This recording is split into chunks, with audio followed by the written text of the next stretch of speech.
Hello everyone, my name is Jasmine McCoy and welcome to my channel. If you are new here, thank you for clicking in to drop by, but if you're a returner, it is always nice to have you back. This video I am doing a review of a movie that I really liked and recently watched titled Prey. And we're going to go through a couple of different sections of this video. I'm going to talk about a general review, my favorite parts of the movie. So obviously, if you haven't seen the movie, probably shouldn't be watching this video because there are going to be spoilers. And then I'm going to talk about something that I really liked about the movie, the use of language as a element of horror. And finally, just talking about some of the sexist backlash that this movie has received for no reason. Getting right into the review, I give this 9 out of 10 stars. I absolutely loved it. It is also a Predator movie. So there's many movies to the Predator franchise. This is one of the most highly ranked, highly liked of the Predator movies. So obviously many people also agree with me on this. And I also like to think of this as a creature feature because even though we do know what the creature is, it's nice having it slowly revealed, having the mask come off, all that good stuff. We like that in creature features when you're like, oh, what is the thing? What is the thing? And it is also an amazing battle between ancient tech and futuristic tech, even though relative to the Predators that we've seen in other movies, you can see that it's not as sleek, it's not as futuristic, it's not as technologically advanced as what we've seen in some of the newer Predator movies. But this is a prequel, and we have a Predator that is landing on Earth hundreds of years ago, where he's going off, he's going wild. While this is a Predator movie, I also think it falls under the man versus beast category of movies, except the man is a woman. We like that. And the beast is not a pack of wolves or a bear or sharks, because we got plenty of those kinds of movies, but it is a alien. Not the alien, because that's a whole different thing. That's a whole different franchise, but a predator. And he is literally just out here hunting people for sports. That's what he does. But it is also the kind of movie where you're sitting there during the first hour and thinking, oh my God, we are not the apex predator. We are certainly not the apex predator. We don't have claws. We don't have teeth. We don't have like poisonous barbs on us. We are not the apex predator. We're soft, vulnerable, fleshy humans. And then by the end, you're going, and that's why we're the apex predator. We might not have all those physical attributes, but we have opposable thumbs and minds. So I like those kinds of movies because it's very like, yeah, go humans at the end of it.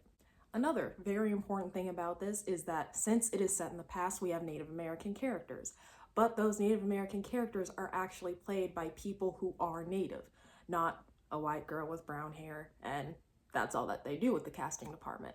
So Naru is played by Amber Midthunder, and Tabe is played by Dakota Beavers. So we like when the representation is represented by actual people of the community that's being represented.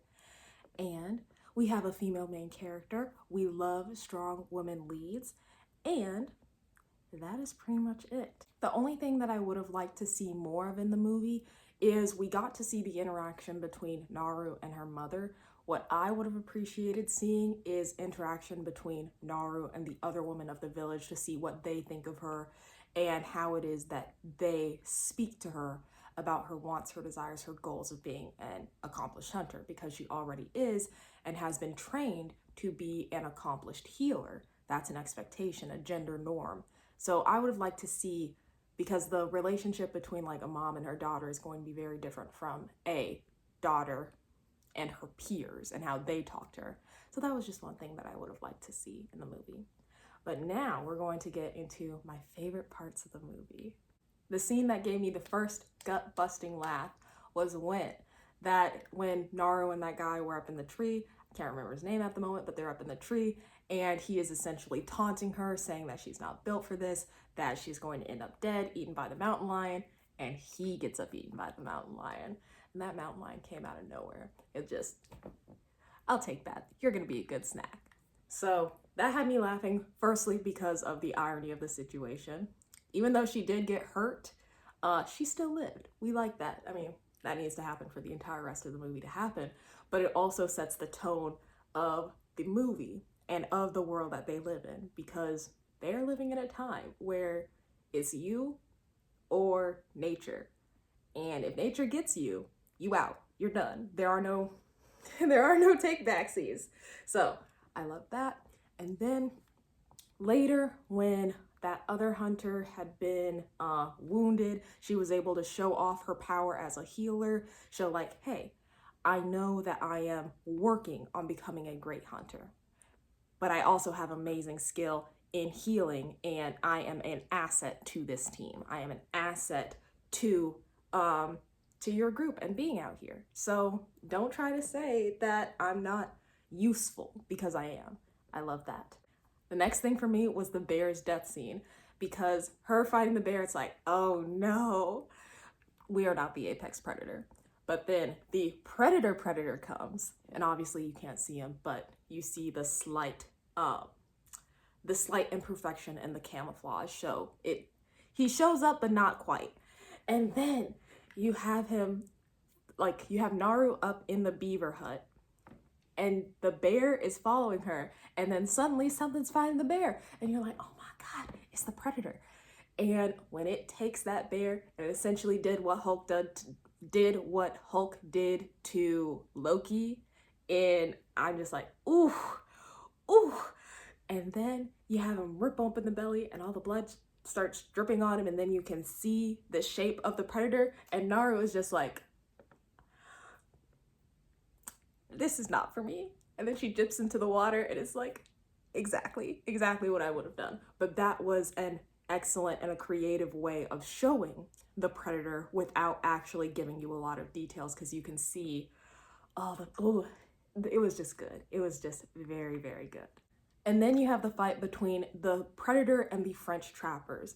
So in this, I liked how, like, all the stunt choreography, amazing, love it, but also the creativity with the kills. So you have the shield and how he used it to literally, like, someone. Then you had the net, and I'm thinking, oh, okay, he just caught him. No. The net, when it started shrinking, it's like, ooh, that's creative. I like that. And then you had that detonator projectile thing that looks like something that, like, Tony Stark would make. So that was very good. It was just an amazing showcase. Look at all my toys. And the French being absolutely decimated in that fight. But then another thing you had was their little Second Amendment thing, because they have their rifles, they have the gunpowder, they have the stick that you have to do the packing of the gunpowder with, and they all take their shot. They look at each other as the predator is approaching, and then they're like, gotta reload. Takes 30 seconds, and this is when the Second Amendment around, the time that the Second Amendment was written, and that was what guns were like back then. Then you have the parallel of Tabe becoming war chief because he brought the mountain lion back to the village. And at the very end, you have the parallel scene of Naru coming back to the village with not just the head of the predator, but she's also drenched in the green blood. Beautiful. As well as she has the pistol from those French fur traders. And my thing about this movie is that she used every obstacle along the way, along the movie, every obstacle she met.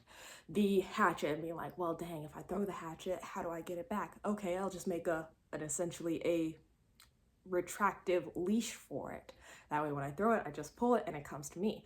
Yes, we love that. She used the mud pit. That was a scary scene. I know I would not have been able to stay as calm in that situation, but she used the mud pit. She used the stolen helmet from the predator in order to kill it with its own weapon. It's like, yes, we love it. We love it when people take all of their obstacles in movies, when they take every obstacle and they're able to use it to help them, and they use it against whatever it is that they're trying to fight. So, excellent movie, so many great scenes. And now we are going to get to the use of language. So Language is something that's very important, obviously. It's how we communicate.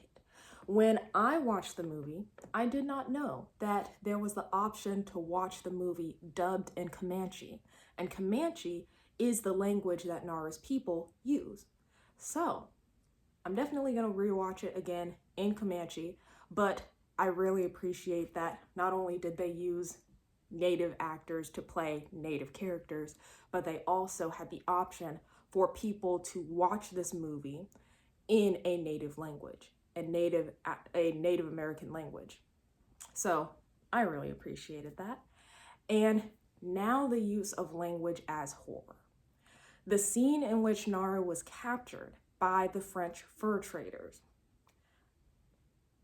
All this time, okay, so you know how when you're watching a fantasy movie and everyone's speaking English, and then suddenly you have some elves and they start speaking Elvish, but then they turn and they start speaking in English and they'll be like, oh my God, you know the common tongue, and it's always called the common tongue. Well, watching this movie in English, because that's the way that I watch it, watching this movie in English, you are brought in to being a part of this native people. You are considered a Comanche because you're able to understand them because they're speaking in English. And then when you get Naru being placed in, like, being kidnapped, trying to understand what these French people are talking about, there's no subtitles. And I'm sitting there like, where are the subtitles? I want to know what they're saying. And that is a part of the horror of language, because language can be coded to be friendly or foe. Like when you're watching a when you're watching a spy movie, is the British person like, I am Mr. Evil, or are they the one that's going to help our American main character save the day? Yes, that's an accent, but it is a representation of how we use language and how it can be coded to be good or bad, friendly or evil. So she's out here not understanding what they're saying, and you're also not understanding what they're saying, the French people, the French traders, because they're not providing subtitles. And that was I believe, that was a deliberate choice made by the producers to make you feel the uneasiness, the unsurety, the fear of not knowing what someone else is saying when you know that they're talking about you and what to do with you. So I love that section of the movie because it really settles in how a language can be alien, and they're actually fighting an alien, the predator. So the way, like, we know, if you hear any like clicks, hissing, like alien languages in the movie mindset, we typically have oh no, the aliens are coming, the enemy is here. So to hear this alien language that we don't understand, that we're not given any kind of subtitles to, i.e. the French language, that creates an element of horror equal to that of the predator, essentially. That's just my opinion. You can agree, you can disagree, you can put something in the comments telling me what you thought about that, but I thought that it was an excellent choice made by the producers.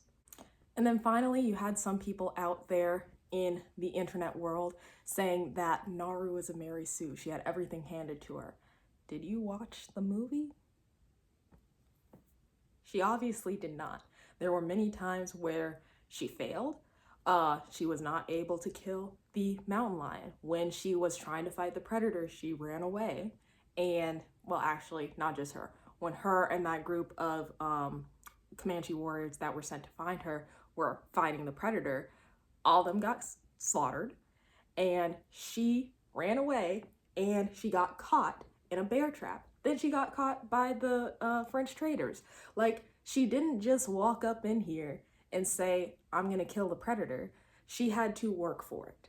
And that is something that is completely opposite to what a Mary Sue is, because everything was not just handed to her. She didn't just get this win by plot armor. She had to work for it. So what you're seeing on the internet is a lot of men being overly critical of this action movie, which is typically a genre of movie geared towards male audiences and typically has male main characters. But now you have a female main character, a strong female main character, and that is something that just can't be believable.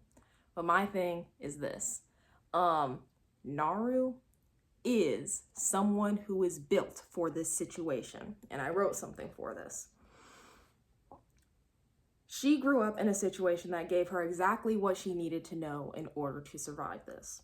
Native Americans were highly in tune to the land, knew its medicinal properties, and were able to live off of it by hunting serious game or protecting themselves from predators that had physical abilities that made them equipped for hurting us.